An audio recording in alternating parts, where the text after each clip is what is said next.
What's up, everybody? Kenny here, also known as Silent85. Welcome to another vlog.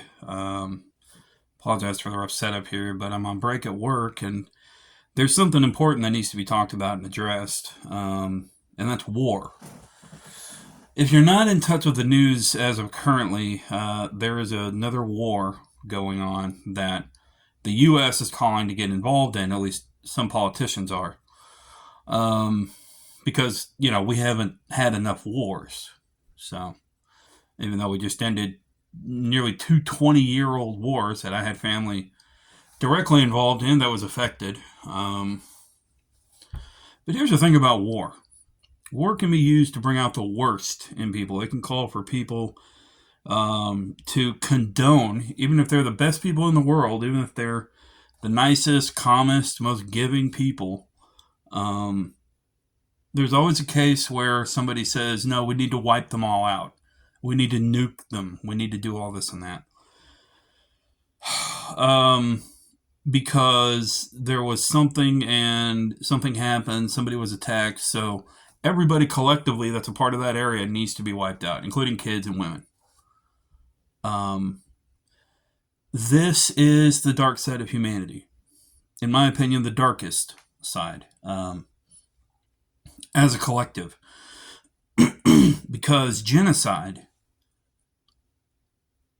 if I were religious, I would say is one of the greatest sins there would be. And unfortunately, this greatest sin is no stranger to our history. A lot of people would argue that, well, war has built great empires and all this and that. I get that. I mean, look, if a place needs to be defended, it needs to be defended. But needless war, or war that's propagated or gaslit to the general public because a good chunk of that general public is ignorant of what is actually happening or the context of what's happening. And they're only going based on tribalism that's being fed to them by the media or being, really fear factored in and fear mongering because they need people on their side. So they're going to spread some misinformation or they're going to get people riled up. It's just ridiculous. Currently, men and women are dying on both sides.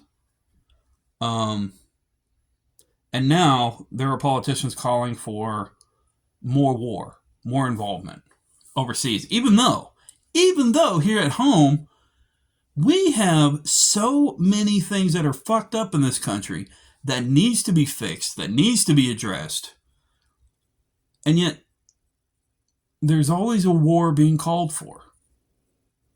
Peacetime has become a bit of an extinct idea or practice in this day and age, especially here in the U.S. And again, this is just my personal opinion. And I'm probably getting kind of touchy here, but it's justified. As a humanist, I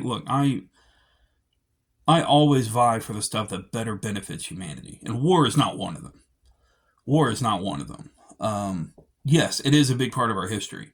But at the same time, the biggest part of those wars being fought is usually religion or somebody wanting something that's in somebody else's land or somebody just wanting the land, There are resources that are involved, limited resources that a culture needs that they take over another culture to get. It's represented in the media that de-escalation is never warranted. It's got to be just fire and brimstone. Now, I say that with a grain of salt because there are good reporting agencies that actually do want de-escalation, but there are such fervent and fanatical politicians that want to wipe that from the board and say no, they need to be wiped out, or they need to be invaded, or we need to take them over, or we need to annex their land. It's fucking ridiculous. And the reason I'm making this video, aside from a vlog entry, in my opinion, on war, is to say, if you're being told something, especially regarding a war and the wiping out of any part of the human species, especially the general public when women and children are involved, take a step back, breathe, and try to get more information because it's important. It's always important. And in the age of the internet, yes, there is misinformation out there, but there is confirmed information that you can rely on. You just got to know how to find it. I'm currently still learning how to do that myself because there is, changes that are happening with the internet, and there's so much rampant sites and tweets and Facebook posts and all this and that. That's just opinion. That's being considered as fact, and you can't do that. I mean, you can't. There's if that keeps happening, it's not good at all, and that's one of the major downsides of the internet. Is that obviously, yes, everybody has a voice now. Everybody can be heard, but at the same time, opinions get confused for facts, and facts get confused for opinion.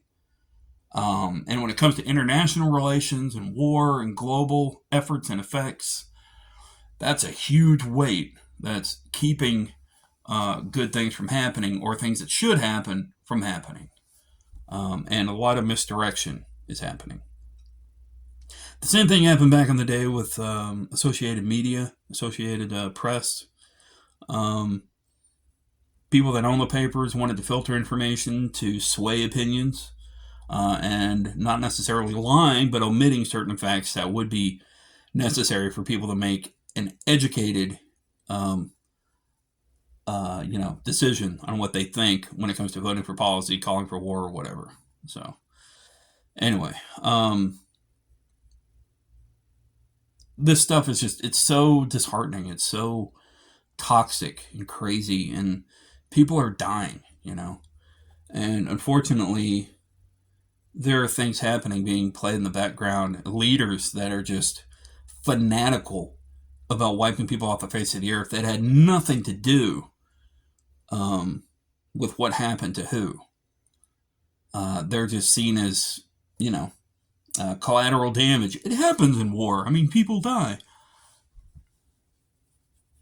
Kids, women, especially when half that population is children and women, you know? I don't know. Look, like I said, I have family that was affected by recent wars. It tore them apart. I mean, it tore them apart. And when they got home, they weren't exactly taken care of. And that's the thing. That's what really pisses me off when it comes to the stuff here at home, is because these people are sent out. Soldiers are sent out. And it's not just the U.S., but soldiers are sent out to fight for what they're being told is something that needs to be done. And they do it willingly because they're fighting for their country. They're fighting for the people at home to make sure that this stuff doesn't come over. But also in the mix, they're fighting for the people telling them what to do. And some of these people are toxic. They have interests over there. They have money they need to protect, so on and so forth. It's a very unfortunate downside when it comes to war for a country. But with that said, anyway, these folks are coming back. These soldiers are coming back. And are they being taken care of? It's really, in a majority, no. I mean, look, there's mental anguish, there's mental torture, there's mental replays. They don't know how to readapt to society. I mean, being a regular citizen, because they're constantly on guard because of what they had to face over there. Or because of the way they were trained. You're broke down and you're retrained to a certain degree. And it's the same for even prisoners. I mean, prisoners that have been locked up for too long, they can't reacclimate to society. So, certain states of mind are affected, and unfortunately, they're never the same. So, anyway, it's crazy. So, war overall doesn't benefit anybody. That's just, again, that's my personal opinion, and it could be considered fact in some regards, but war doesn't benefit anybody. I mean, war to protect, that's fine. Like, in my opinion, if the U.S. was being invaded directly, yeah, obviously technically this isn't our land. It was taken from the Indians, but this is our home, obviously, as of now. And so it does need to be defended. And yes, we do need to help allies as well. But when those allies are becoming genocidal, where do you draw the line? It's crazy. So anyway, just my opinion on war. Thanks for listening. Stay safe, stay sane. Remember, you're awesome. Never let the world tell you otherwise. And if you have people affected by what's going on, keep them in your heart, man. If you pray, pray. If you send out good vibes, send out good vibes. And be there for them, especially if it's family that's been affected by being a soldier or if they're victims of a war or collateral damage. See ya.